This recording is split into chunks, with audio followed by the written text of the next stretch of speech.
So, nakababa na nga tayo from Fantasy World at ngayon pupunta tayo sa May Taal Basilica Church.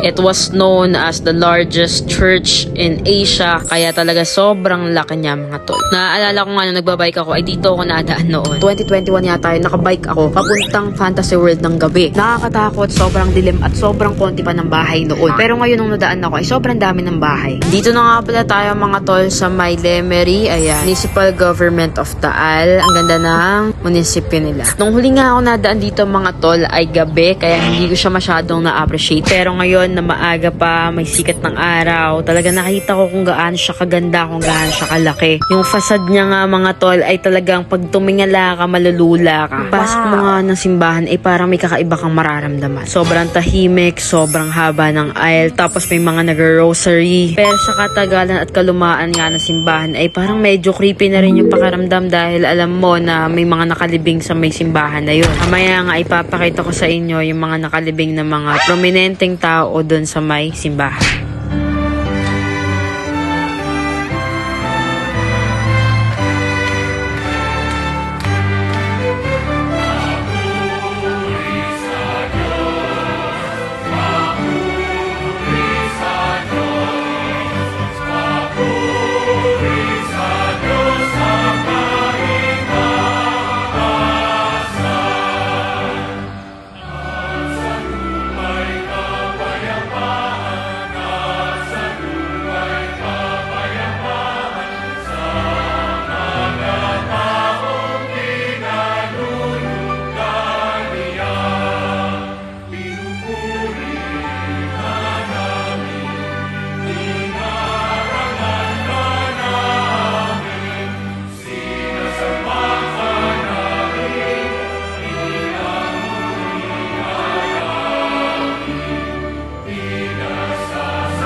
So, after nga namin mag-pray sa loob ng simbahan, ay nagpicture muna kami ni Chan, nagkuha ng mga ilang video, tapos umalis na rin kami kaagad para maghanap ng kakainan. Ilang linggo ko na nga kinikrave yung lomi na yan. Gusto ko umuwi dun sa Nueva Ecija para bumili kay Kuya Olan. Pero, ayan, napunta kami dito sa Batangas para kumain ng lomi. So, mas maganda to mga tol kapag walang cover. Pero tingin ko dahil dito ginanap yung NYD kaya may ganyan. So, dito nga iniisip ko kung saan kaya kami kakain. Saan kaya may lomi na masarap, saan kaya may malapit, ganyan. Kasi hindi ko naman din kabisado yung lugar na to.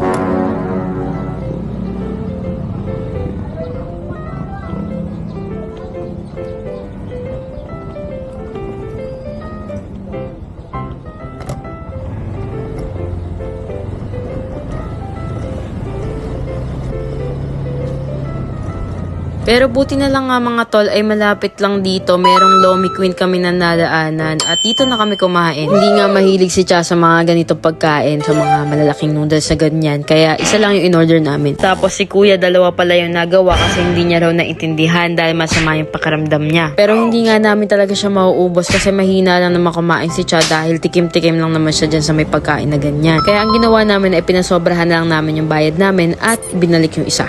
Yun lang. Ciao!